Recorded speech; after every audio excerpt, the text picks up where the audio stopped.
Hi, series of మిస్టేక్స్లో mistake number 13. Income tax రిటర్న్ని due date తర్వాత ఫైల్ చేసుకోవటం. ఫైనాన్షియల్ ఇయర్ 23-24కి జూలై 31 లోపల ఇన్కమ్ ట్యాక్స్ రిటర్న్ ఫైల్ చేయాలి. తర్వాత ఫైల్ చేస్తే ఏమవుతుంది?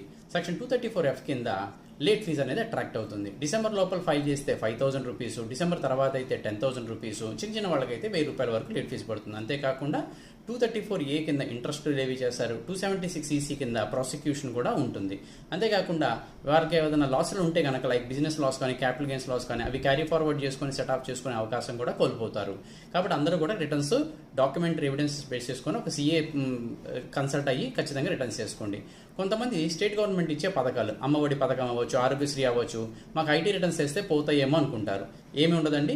ఆ స్కీమ్ కింద ఎలిజిబిలిటీ కంటే తక్కువ ఇన్కమ్స్ కనుక ఉండి IT రిటర్న్స్ ఫైల్ చేసినా కూడా మీకు ఏమీ పోవు. మరిన్ని వివరాల కోసం డిస్క్రిప్షన్ చూడండి.